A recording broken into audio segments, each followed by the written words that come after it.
Baik, bismillahirrahmanirrahim. Assalamualaikum warahmatullahi wabarakatuh. Kembali lagi bersama saya Fahmi Jabbar dengan NIM 1801389 dari Konsentrasi Elektronika Industri 2018, Pendidikan Teknik Elektro Universitas Pendidikan Indonesia. Hari ini saya akan mendemokan proyek akhir mata kuliah SKADA saya dengan judul proyek Sistem Pendingin Udara atau Air Conditioner ya, dengan berbasis water cooled chiller. Kita lihat terlebih dahulu bagaimana plantnya ini. Jadi cara kerja dari plant ini, yang pertama dan yang paling utama adalah komponen yang akan selalu digunakan, yakni chiller. Chiller di sini berfungsi untuk menggenerate udara dingin atau dingin gitulah ya. Nah, bagaimana cara chiller ini menggenerate udara?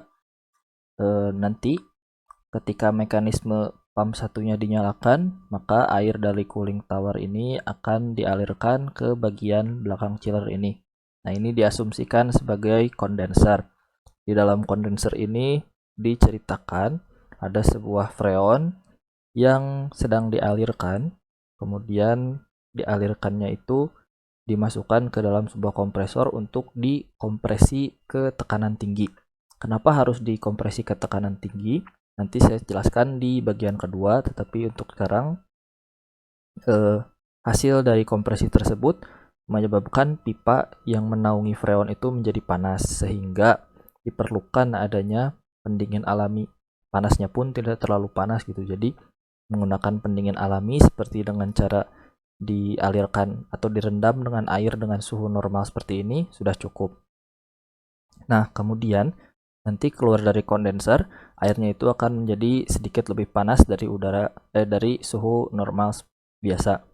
Nanti akan dimasukkan ke dalam sebuah atau disirkulasikan ke dalam sebuah cooling tower, karena pump ini itu nantinya akan selalu membuat airnya ke sini gitu. Jadi tidak akan ada yang keluar kemana-mana kecuali ke sini. Nah, saat airnya masuk ke cooling tower, airnya tersebut dipecah menjadi kecil-kecil gitu, kayak masuk ke dalam sebuah pipa yang banyak bolong-bolong kecil-kecilnya. Lalu nanti juga di dalam cooling tower akan ada kipas yang meniupkan udara ke bagian luar tower atau ya bak air seperti itu. Nah, nantinya akan membuat air tersebut kembali kehilangan panasnya dan temperaturnya kembali ke suhu normal, sehingga bisa dialirkan kembali ke dalam kondenser sebagai pendingin alami dari pipa yang mengandung freon yang dikompresi tinggi. Nah, selanjutnya ada bagian evaporator.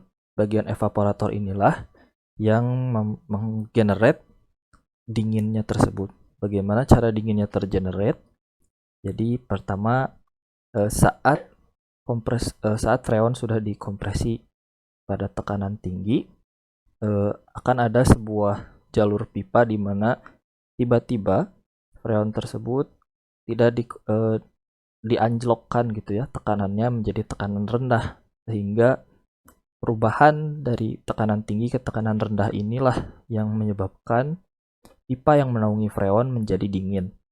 Itu merupakan sifat alaminya freon gitu, ketika tekanan tinggi menuju kemudian ke tekanan rendah nanti akan menghasilkan dingin. Nah, dari situlah pipa yang dingin tadi direndam oleh air yang memang sudah ada di dalam bagian evaporator ini, sehingga nanti freonnya bisa sirkulasikan kembali ke bagian kondenser. Siklusnya akan selalu seperti itu. Nah, pipa yang dingin tadi inilah yang nantinya direndam oleh sebuah air yang memang sudah ada dalam sini. Kemudian nanti pump 2-nya akan dinyalakan untuk mensirkulasikan air yang memang sudah dingin karena merendam pipa dingin. Nah, selanjutnya dialirkan ke dalam air handling unit. Air handling unit ini merupakan singkatnya seperti pipa yang dikelok-kelokkan gitu, sehingga nantinya jadi bentuk persegi panjang. Jadi luas penampang dari pipa tersebut besar. Kemudian setelah airnya dikelok-kelokkan seperti itu, nanti air pipa tersebut akan ditiupkan, sehingga karena pipanya mengandung air dingin, otomatis pipanya mengandung air dingin, otomatis pipanya juga dingin gitu ya. Jadi saat ditiupkan udara oleh air handling unit akan menghasilkan udara dingin gitu. Di sini nanti akan disimulasikan bagaimana temperatur udara itu akan menurun gitu. Kemudian setelah ditiupkan akan dialirkan kembali ke bagian bak evaporator, begitu seterusnya hingga sistem dimatikan. Itu untuk deskripsi sistemnya. Dan sekarang kita lihat di program PLC-nya.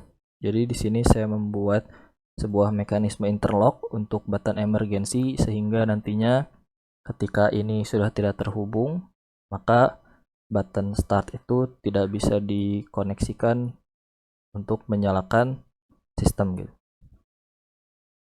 Kemudian ada juga button start untuk menyalakan sistem, button stop untuk menghentikan sistem.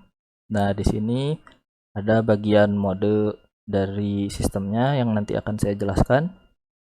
Kemudian ini adalah set value section, bagian set temperatur.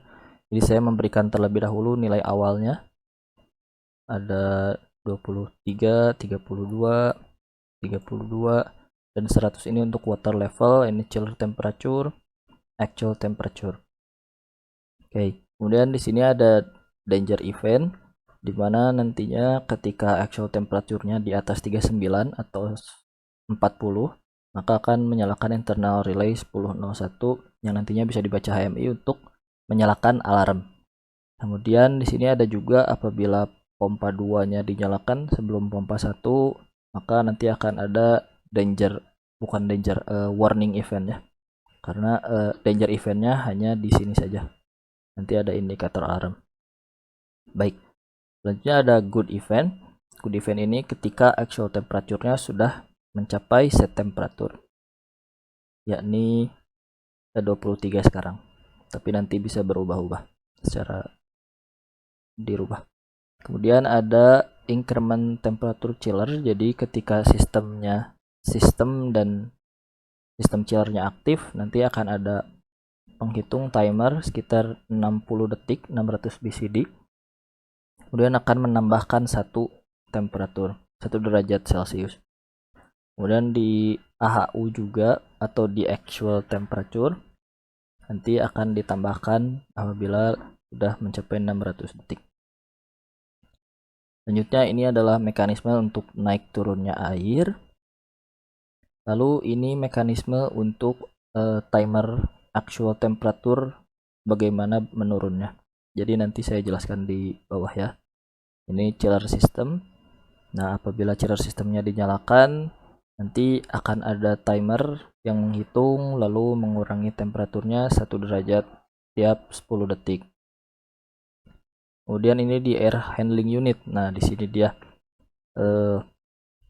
di sini itu adalah untuk kontrol set temperaturnya. Jadi timer atau value timernya ini dynamic, bergantung terhadap temperatur yang ada di chiller. Apabila temperatur chillernya di atas 30, maka waktu timernya adalah 700. Apabila kurang dari 30 maka 200, kurang dari 28 150, dan kurang dari 25 adalah 100. Jadi semakin kecil temperatur di chiller system, maka semakin cepat juga actual temperaturnya ikut turun. Baik, itu kurang lebih overview sistemnya. Mari kita coba. Sebelumnya saya ingin melihatkan dulu di bagian event alarm. Jadi ada beberapa event yang saya akan tunjukkan, yakni ketika MQTT-nya berhenti, nanti akan ada info MQTT-nya berhenti, MQTT-nya terputus koneksinya, ataupun MQTT-nya error, ataupun MQTT-nya terkoneksi. Kemudian ada juga warning ketika pump 2 bekerja sebelum pump 1, dan juga danger ketika actual temperaturnya sama dengan 40 derajat.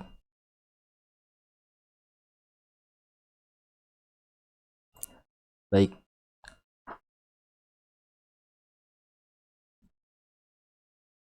Selanjutnya kita coba untuk simulasikan. Tapi sebelum kita mensimulasikan juga, saya membuat sebuah interface dalam sebuah web yang bisa dikunjungi, yakni skada-fahmi.webapp. Ini adalah tampilan webnya. Kita lihat di sini, lalu kita start. Kemudian kita lihat di event log apakah MQTT sudah terhubung ke broker. Kalau sudah, maka kita juga bisa melakukan hal yang sama di sini untuk mengkoneksikannya ke broker. Kita tunggu sampai terkoneksi.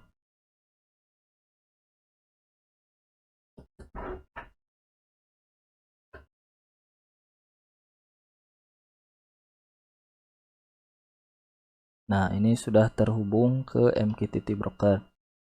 Kemudian kita coba tes terlebih dahulu untuk menekan tombol emergency. Kita tekan. Nah, di web juga sudah ikut berubah ya. Jadi sudah terintegrasi satu sama lain antara CX Programmer, web, dan HMI. Selanjutnya kita coba untuk menekan tombol start dari web. Lalu kita observe yang ada di HMI. Nah, sistemnya sudah running. Di sini pun sudah running ya. Bisa kita lihat ada pesan bahwa sistemnya running. Langkah selanjutnya adalah memilih mode. Nah, apabila kita memilih mode manual, maka pengaturan penyalaan PAM 1 dan PAM 2 harus dinyalakan sendiri gitu oleh operator. Sedangkan bila auto, nantinya PAM 1 dan PAM 2 akan bekerja dynamic sesuai dengan dibutuhkannya kapan. Oke, kita coba terlebih dahulu mode manual, lalu kita menyalakan PAM 1. Nah, ketika PAM 1 menyala ini, cooling tower, PAM 1, dan chiller menyala dan bekerja untuk menurunkan temperatur yang ada di chiller. Seperti yang dilihat, ini mulai 31. Kita lihat juga ini sudah 31. Ininya kita matikan ya, karena bukan toggle, hanya switch biasa. Oke. Lalu selanjutnya kita bisa menyalakan pump 2. Nah, ketika pump 2 dinyalakan ini, diasumsikan pump 2 dan air handling unitnya nyala bersamaan. Sebelum mencapai ke set temperatur, saya ingin mendemokan terlebih dahulu bagaimana ketika pump 2 bekerja sebelum pump 1. Nah, tadi sudah ada pesannya ya, tapi kita coba lagi. Jika pump 2 ditekan, maka alarm ini akan nyala. Di event log pun bisa dilihat AHU works before chiller start, alias pump 2 bekerja sebelum pump 1. Jadi tidak ada artinya gitu ketika air yang belum dingin dialirkan ke AHU. Jadi ini adalah warning. Dengan acknowledge-nya kita bisa matikan saja, nanti alarmnya bisa hilang. Nah, ini ada pesan-pesannya tadi barusan ya. Kemudian kita sekarang coba untuk mengganti set value dari web. Misalkan set value-nya kita rubah jadi 24.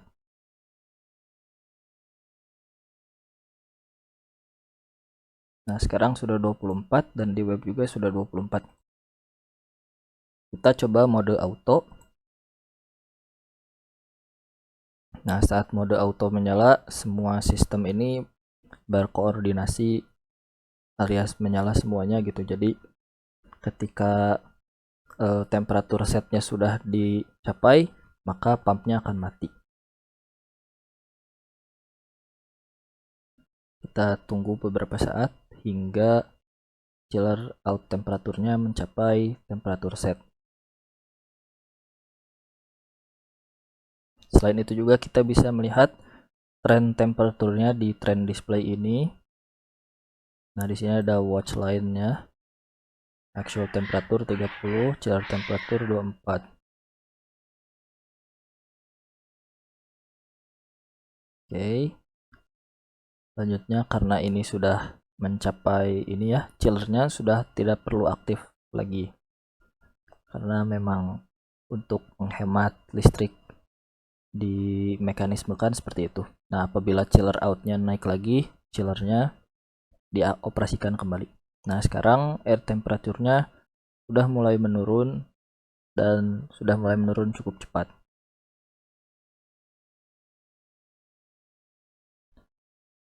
Kita tunggu beberapa saat lagi sampai set value-nya reach.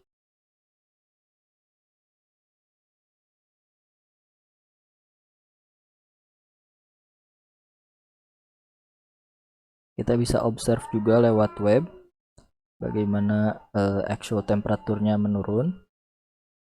Sekarang 25, last updated-nya jam sekian.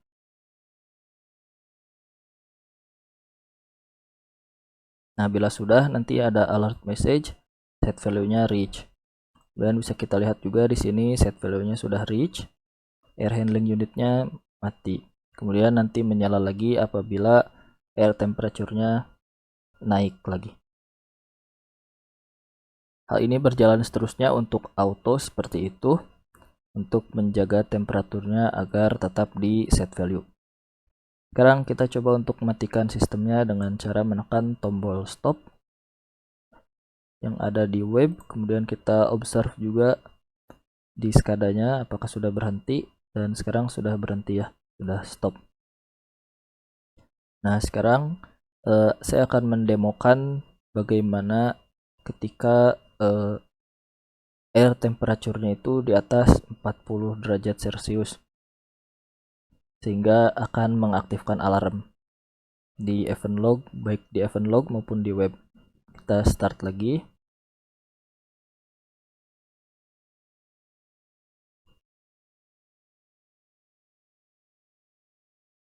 Oh, ini masih tertekan ya, jadi kita lepas dulu. Nah, kita start sekarang. Nah, sekarang semuanya berjalan sesuai set value awal lagi, karena memang setiap start set value awal dikirimkan. Kita ubah temperatur air temperature atau actual temperature melalui CX Programmer. Nah, kita cek saja di sini ada 32. Kita rubah menjadi 40. Lalu kita observe. Nah, di sini sudah ada danger. Kemudian alarm pun menyala. Kita lihat di event log, danger actual temperature is too high. Juga di web sudah ada acknowledge atau peringatan bahwa ini di atas 40 derajat. Cara untuk menurunkannya adalah dengan mengaktifkan ya, selalu mengaktifkan pump 1 dan pump 2, dan nantinya dengan sendirinya air temperature akan menurun. Kita tunggu hingga air temperaturnya turun ke 39 atau 38 ya.